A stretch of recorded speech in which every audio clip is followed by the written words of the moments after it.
자, 여러분이 매일 사용하는 게 있죠. 몸에 달싹 붙어서 다니는 게 하나 있습니다. 바로 스마트폰입니다. 이 스마트폰 속에 소통하는 도구가 있는데 아주 유용한 카카오톡이 있습니다. 이 카카오톡을 만든 사람이 누구입니까? 바로 김범수 회장입니다. 그런데 김범수 회장이 저랑 나이가 같다는 것입니다. 이 사람이 정말 흑수저 중에 흑수저라는 것입니다. 김범수는 지긋지긋한 가난을 딛고 일어선 흑수저 출신이면서 국민기업 카카오톡을 창업한 자수성가의 대명사로 불리고 있습니다. 66년생이면 6.25 세대가 아니잖아요.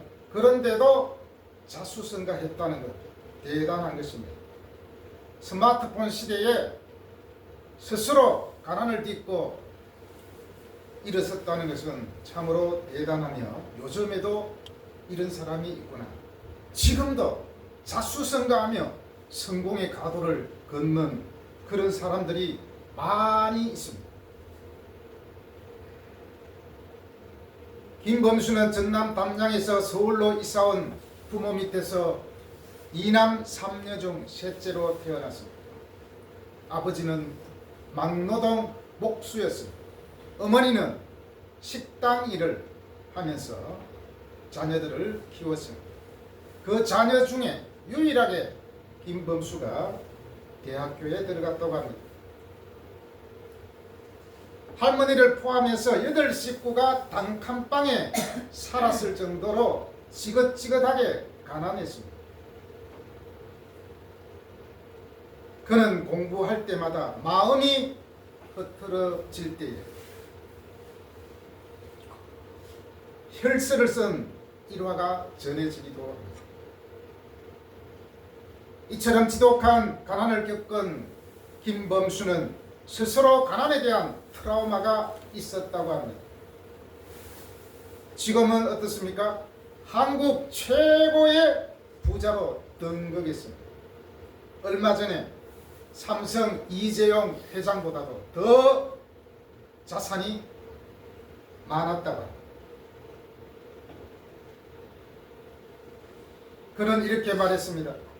배는 항구의 정박에 있을 때 가장 안전하다. 하지만 그것이 배의 존재 이유는 아니다. 라는 명언을 남겼습니다. 이 말이 무슨 뜻입니까? 배는 계속 항해를 하고 뭔가 일을 해야 되는 것이 그냥 항구에 가만히 정박해 있다면 그것은 무용지물인 것이죠. 세월이 지나면 그 배는 썩어 없어질 것입니다. 배는 오직 항해를 위해서 만들어졌다는 것입니다. 어쩌면 손범수는 항상 도전을 맞이하는 그 정신이 대한민국 최고의 부자의 자리로 끌어올렸는지도 모릅니다. 이렇게 요즘에도 흑수저가 이렇게 성공할 수 있구나라는 것을 알게 되었습니다. 자, 여기 또 한 명의 흑수저가 있습니다. 여행 박사 창업자 신창현이라는 사람입니다. 그가 쓴 차라리 행운이었다라는 책에 이렇게 말했습니다. 8명의 식구가 단칸방에서 살 만큼의 처절한 가난은 차라리 행운이었다. 그 이후 어떤 잠자리도 내게는 왕실이었다. 상사를 잘못 만난 것 차라리 행운이었다. 나의 10년 후 자화상은 그와 정반대의 그림이었다. 회사에서 잘린 것 차라리 행운이었다. 내 용기만으로 회사를 만들 수 없었을 것이다. 내 회사를 창업한 후 어떻게 하면 되는지 길이 보였다. 라고 말했습니다. 신창원은 2000년도에 직원 3명과 함께 자그마치 자본금 250만 원으로 여행 박사를 시작했다고 합니다. 그의 책에서 13년도에 매출액이 120억 원이 넘는 작지만 강한 여행사가 되었다라고 말합니다. 이 두 사람의 성공할 수 있는 원동력이 무엇입니까? 지긋지긋한 그 가난에서 벗어나고자 하는 그 몸부림이 있지 않았겠습니까?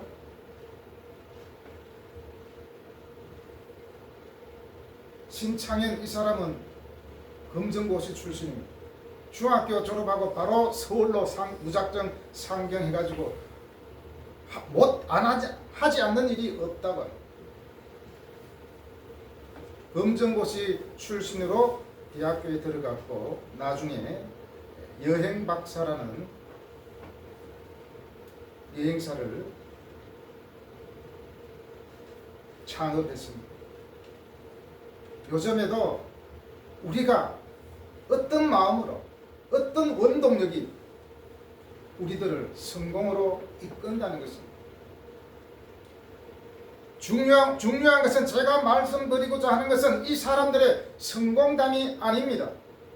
세상 사람들도 이렇게 치열하게 자기 자신과 싸우면서 살아가고 있다는 것이 현실입니다. 그런데 더 중요한 게 있죠. 대한민국이 지금처럼 이렇게 잘 살게 된 계기가 도대체 무엇일까요? 수많은 요인이 있겠지만 그 중에서도 많은 선교사들의 희생과 순교가 있었기에 가능했다고 감히 말하고 싶습니다. 마포 양화진에 가면 외국인 선교지 묘지가 있습니다. 거기에 100명의 선교사가 묻혀 있습니다. 그 100명의 선교사들 중에 루비 캔드릭이라는 선교사님이 있는데 그녀의 마지막 편지를 제가 읽어봤는데 눈물이 왈칵 쏟아졌습니다. 그녀는 미국 텍사스에서 태어나 1907년에 미국 남감리에서 한국의 간호 선교사로 파송되었습니다. 바로 25세의 나이. 그런데 25세의 꽃다운 나이에 파송받은 지 9개월 만에 그는 순교했습니다.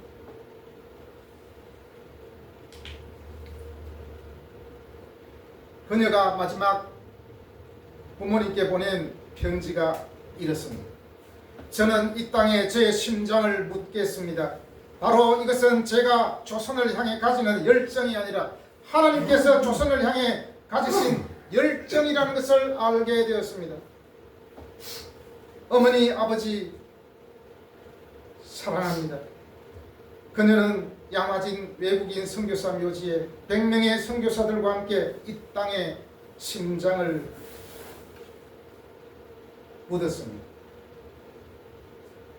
1907년 루비 캔드릭 선교사는 한국에 도착하여 경상남도 진주 지역에서 사역을 시작했습니다. 주로 여성교육과 복음 전파에 힘썼으며 한국 여성들에게 글을 가르치고 그들에게 복음을 전했습니다.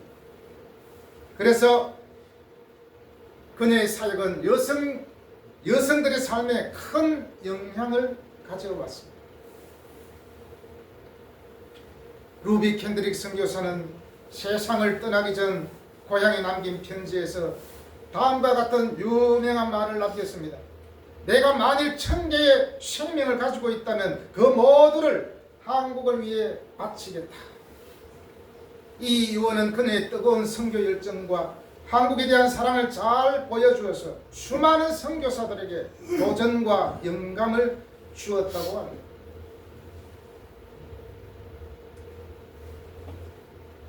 묘비에 그 묘비병이 이렇게 써있죠. 내가 만일 1000개의 생명을 가지고 있다면 그 모두를 한국을 위해 바치겠다. 도대체 자기하고 상관없는 한국에 와서 자기 심장을 바치겠다고 합니다. 1000개가 있다면 다 바치겠대요. 초기 우리나라에 온 대부분의 선교사들은 교육과 의료에 많은 일들을 했습니다.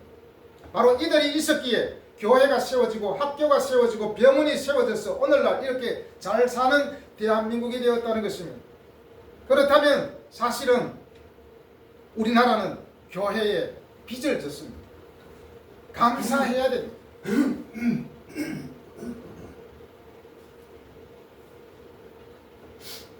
여러분, 지금 힘들고 어렵다고 좌절하지 마십시오.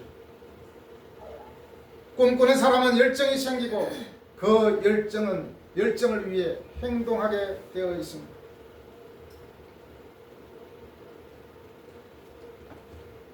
오늘 본문 말씀의 배경의 상황은 심각한 수준이 아니고 처참한 상황입니다. 1장에 보면 적나라하게 나옵니다. 요엘서 1장 4절에 보니까 팥종이가 남긴 것을 메뚜기가 먹고 메뚜기가 남긴 것을 너치가 먹고 너치가 남긴 것을 황충이 먹었도다. 메뚜기가 들판을 훑고 간 뒤에 너치가 와서 또 다 훑어버리고 황충이 와서 다 훑어버렸습니다. 한마디로 완전히 전멸이죠. 아무것도 남은 것이 없다는 것입니다. 그리고 10절에 보니까 이런 말씀이 나옵니다. 밭이 황무하고 토지가 마르니 곡식이 떨어지며 새 포도주가 말랐고 기름이 다하였도다. 12절 포도나무가 시들었고 무화과나무가 말랐으며 석류나무와 대추나무와 사과나무와 밭의 모든 나무가 다 시들었으니 이러므로 사람의 즐거움이 말랐도다. 18절 19절 가축이 울부짖고 소떼가 소란하니 이는 꼴이 없음이라. 양떼도 피곤하도다. 여호와여 내가 주께 부르짖으오니 불이 목장의 풀을 살랐고 불꽃이 들의 모든 나무를 살랐음이니이다. 메뚜기 떼들의 습격과 가뭄이 오래 지속된 나머지 모든 식물이 말라 죽었다고 말하고 있습니다. 이렇게 처참한 상황에서 요엘이 이스라엘 백성들에게 예언의 말씀, 위로의 말씀을 하고 있습니다.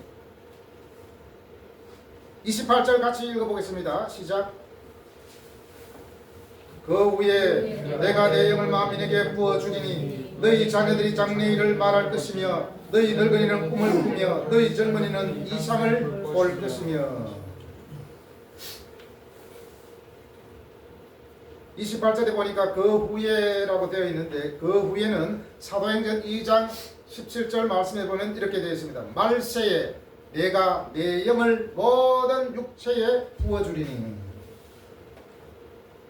그 후는 바로 말세라는 것입니다.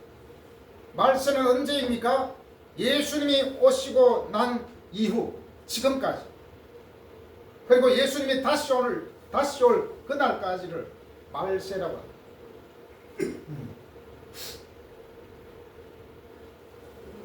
사도행전 2장에 보니까 많은 사람들이 예루살렘에 모여 기도하기 시작했습니다. 그때 2절 3절에 사도행전 2장 2절 3절에 보니까 하늘로부터 급하고 강한 바람 같은 소리가 있어 그들이 앉은 온 입에 가득하며 마치 불의 혀처럼 갈라지는 것들이 그들에게 보여 각 사람에게 하나씩 임하여 있더니. 4절에서 성령의 충만함을 받고 성령이 말하게 하심을 따라 다른 언어들로 말하기를 시작하니라.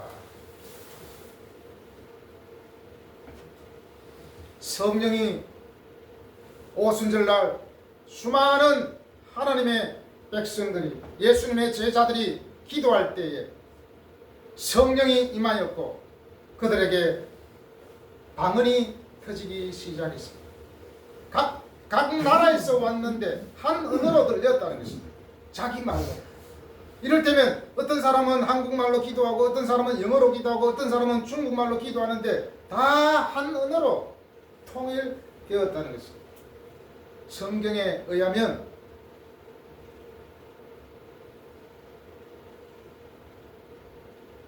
이렇게 되어 있습니다. 어쩌면 바벨탑 이후에 언어가 통일되는 그러한 일이 벌어졌습니다. 그들에게 성령이 임함으로 가능했습니다. 오늘 요엘서 2장 28절에서 32절 이 말씀이 바로 사도행전 2장에서 성취되는 것을 볼 수 있습니다.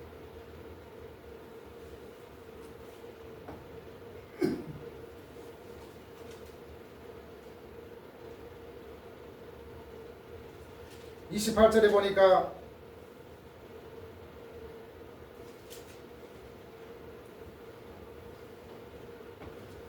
그 후에 내가 내 영을 만민에게 부어주리니 너희 자녀들이 장래일을 말할 것이며 너희 늙은이는 꿈을 꾸며 너희 젊은이는 이상을 볼 것이라 했습니다. 그리고 29절에서 그때에 내가 또 내 영을 남종과 여종에게 부어줄 것이며 라고 했습니다. 구약 시대에는 어떤 시대입니까? 특정한 사람, 특정한 민족, 그들에게만 하나님이 임하곤 했습니다. 그러나 오늘 말씀에 보니까 만민에게 부어주겠다 말씀하고 있습니다. 만민은 모든 육체를 말합니다. 만민은 모든 전 인류에 부어주리니, 여기서 붓는다는 것은 마치 물을 붓는 것을 연상시킵니다. 그냥 방울방울 붓는 것이 아니라 한꺼번에 확 쏟아지듯이 부어주시겠다는 것입니다. 자녀들이 장래일을 말하고, 이것은 예언을 말할 것입니다. 늙은이는 꿈을 꾸며 젊은이는 이상을 볼 것이다. 구약시대에는 어떻습니까? 여성은 인구 숫자에 끼워주지도 않았습니다. 어린이도 인구 세는데 끼워주지도 않았습니다. 그런데 젊은이들에게, 늙은이들에게 똑같이 성령을 부어주시겠다는 것입니다. 그리고 29절에서 남종과 여종에게, 종은 아예 사람 취급을 받지 못한 시대입니다. 그런데 하나님께서는 요엘을 통하여서 남종과 여종에게도 하나님의 영을 부어줄 것이다 라고 말씀하고 있습니다. 내 영은 바로 하나님의 영이며 성령을 말하는 것입니다. 사도행전 2장 50절에 하나님께서 함께 하심으로 성령이 기도하는 무리들에게 임하였습니다. 사도행전에도 이 말씀을 그대로 베드로가 인용한 것을 보게 됩니다. 예수님이 죽으시고 3일 만에 부활하심으로 많은 사람들이 함께 모여 기도할 때에 성령이 임함으로 말미암아 그것이 바로 교회를 세우는 시발점이 되었습니다. 교회의 역사가 되었습니다. 그로 인해서 지금까지 교회가 많은 희생과 순교를 통해서 교회가 지금까지 이어져 왔습니다. 교회를 세우는 원동력이 무엇입니까? 바로 성령의 임하심입니다. 모든 사람들에게 성령을 부어주시지만, 그러나 모든 사람에게는 주어지지 않습니다. 오직 믿고 구원받은 자에게만 주어지는 것입니다. 성령은 예수 믿고 죄 사함을 얻은 자만이 받을 수 있는 것입니다. 이러한 성령의 임재하심을 체험한 자만이 교회의 일원이 될 수 있는 것입니다. 우리가 예수님을 주라고 부르는 것 자체가 성령을 받았다는 증거입니다. 세상 사람들은 예수님을 주라고 부르지 않습니다. 하나님을 아버지라고 부르지 않습니다. 그러나 성령을 받은 우리는 하나님을 아버지로, 예수님을 나의 구세주로 믿습니다. 그들이 교회를 세우고 그들이 교회의 일원이 되는 것입니다. 그래서 성령의 임재함을 받은 사람들이, 받은 젊은이들은 장래일을 말하고 늙은이는 꿈을 꾸며 또 자녀들은 이상을 볼 것이다. 이상은 비전이라 할 수 있습니다. 나이 든 사람이나 젊은 사람이나 똑같이 꿈과 비전을 가질 수 있다는 것입니다. 다시 말하면 비전은 젊은 사람만 가질 수 있는 것이 아니라 나이 든 사람도 가질 수 있습니다. 나는 나이가 많기 때문에 나는 부족하기 때문에 나는 꿈이 없어 라고 한다면 하나님의 능력을 제한하는 것이 됩니다. 우리 모두에게는, 성령이 임한 모든 사람들에게는 꿈과 비전을 가지고 있습니다. 여러분의 마음에 품고 있는 꿈이 무엇입니까? 가만히 생각해 보십시오. 이 꿈을 통하여서 내가 잘 먹고 잘 살고 세상에 떵떵거리며 살기 위해서 그런 꿈을 가졌습니까? 그렇다면 우리 예수 믿는 사람은 그런 꿈은 포기해야 됩니다. 우리가 가진 그 꿈 위에 복음으로 덮어씌우고 하나님이 함께 할 때에 그 꿈은 사람을 살리는 꿈이 되며 세상을 이롭게 하는 꿈이 될 수 있습니다. 어떤 사람은 루터가 말했다라기도 하고 스피노자가 말했다라고 하는 유명한 말이 있죠. 지구의 종말이 와도 나는 한 그루의 사과나무를 심겠다. 사실은 두 사람도 한 말이 아니래요. 전해져 내려오는 말이라.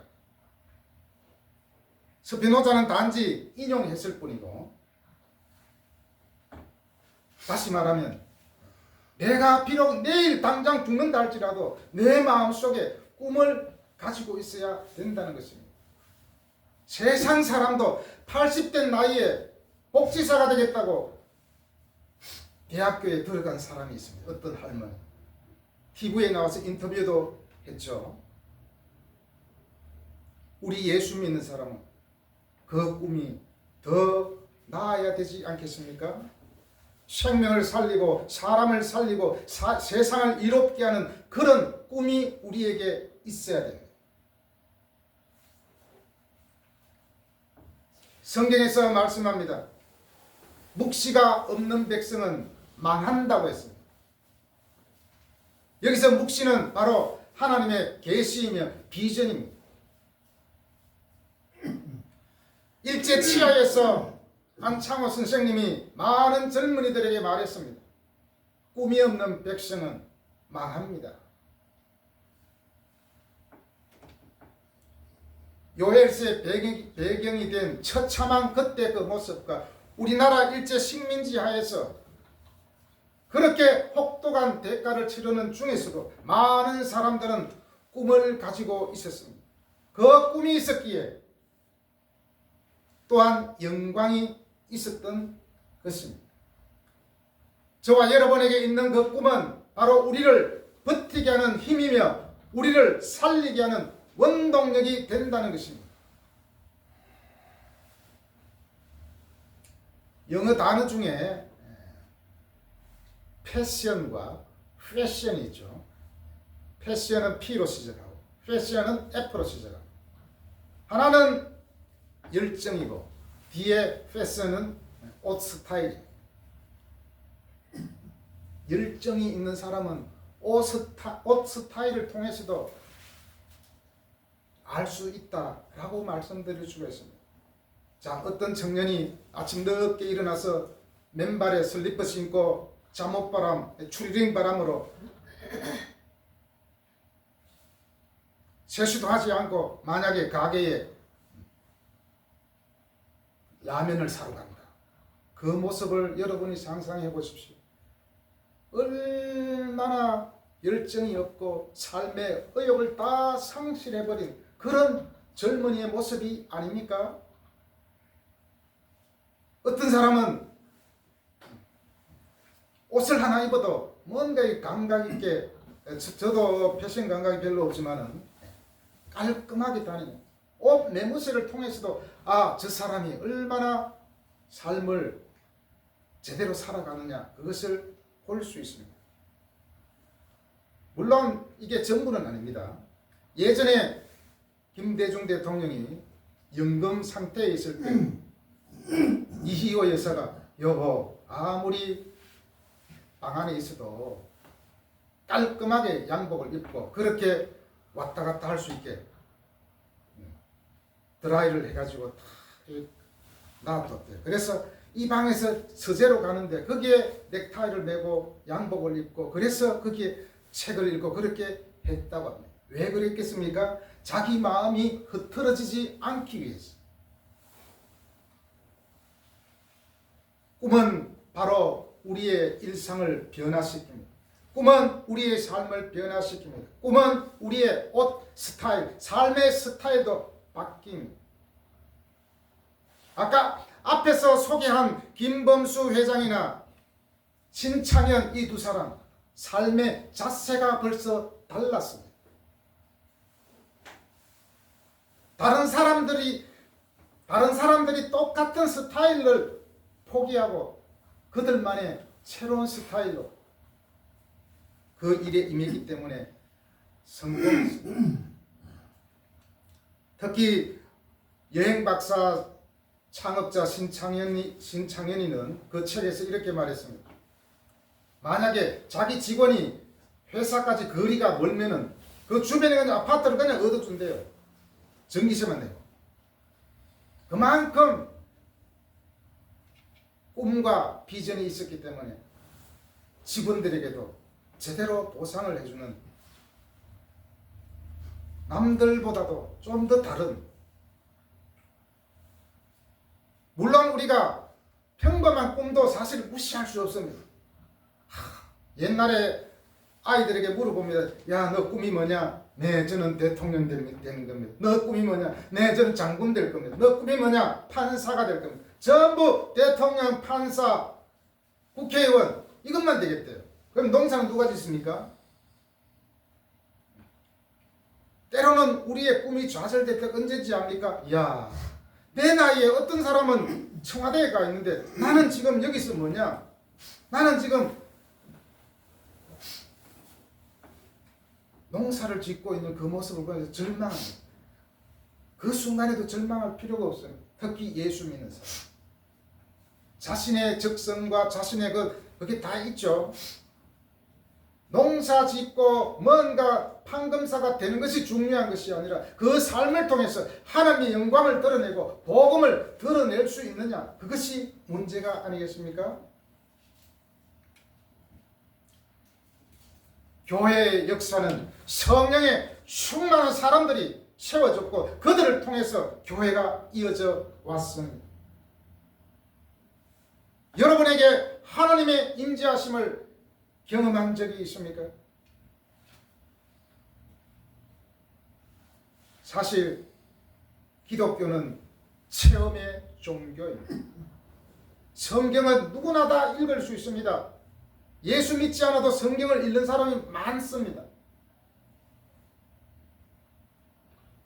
그러나 성령을 체험한 사람은 많지 않습니다. 하나님의 임재함을 체험한 사람은 꿈을 꾸게 되어 있습니다. 비록 내가 아무것도 이루지 못한 상태라 할지라도 여전히 그 마음속에 꿈이 있습니다. 다른 나라 얘기해서 좀 그랬는데 중국 사람들은 이런 마인드를 갖고 있다고 합니다. 내 대에 내가 이 버드나무를 심어서 내가 그 그늘에 못 쉰다 할지라도 내 자녀, 내 손자, 내 후손들이 이 나무 그늘에서 쉴 수 있다면 얼마나 좋은가. 그래서 꿈을 10년이 아니라 200년을 목표로 하고 버드나무를 심는다고 합니다. 우리는 어떻습니까? 아유, 이제 나는 이제 죽을 때 다 되는데 꿈은 무슨 꿈? 그냥 이대로 살다가 죽지 뭐. 이렇게 말합니다. 젊은 사람들은 그렇습니다. 아유, 누구는 금수저 아버지를 만나서 저렇게 잘 나가고 있는데 나는 흙수저도 못 되니 어떻게 하냐, 이렇게 하면서 절망하고 자기 마음대로 살아가는 사람들이 많습니다. 꿈은 젊은이뿐만 아니라 나이 든 사람에게도 동일하게 가지고 있습니다. 특별히 요즘에는 100세 시대가 아닙니까? 100세 시대에 우리가 꿈을 가지지 않을 이유가 어디에 있겠습니까? 지난번에도 제가 말씀드린 것 같는데 우리나라 이제 인구 비례가 많이 달라졌습니다. 옛날에 조선시대 때는 평균 수명이 47세래요. 7세. 지금은 어떻습니까? 지금은 100세 시대에 살아가고 있습니다. 그래서 청년 나이가 바뀌었습니다. 45세까지가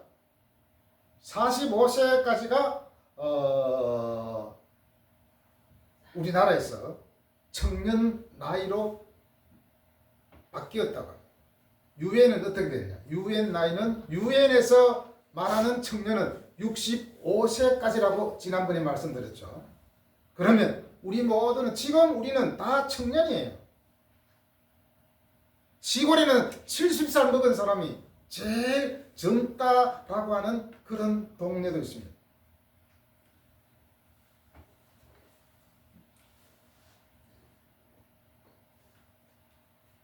이제 예수님이 오신 후에 32절에서 누구든지 여호와의 이름을 부른 자는 구원을 얻으리니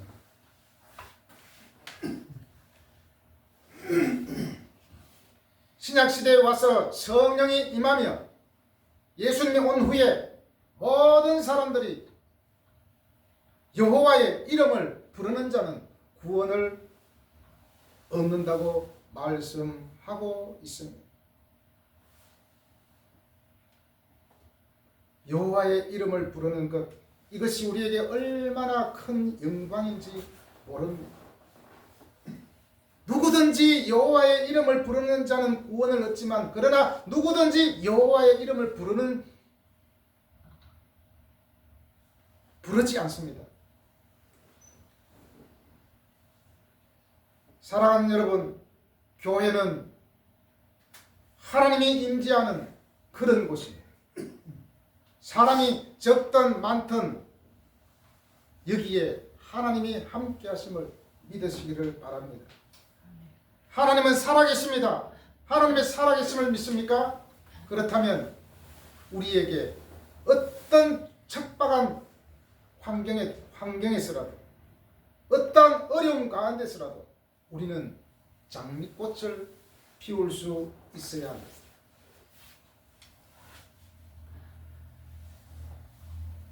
사랑하는 여러분, 여러분에게 삶을 이어가는 그 끈이 무엇입니까? 많은 사람들은 우리 사람들의 그 삶을 이어나가는 끈은 꿈이라고 합니다. 예수 믿는 사람은 결코 꿈을 포기할 수 없습니다. 그렇다면 꿈만 가지고 가만히 있으면 됩니까? 감이 떨어지도록 감나무 밑에 들어누워서 가만히 있으면 안 됩니다. 그 감을 따먹기 위해서는 나무에 기어 올라가야 됩니다.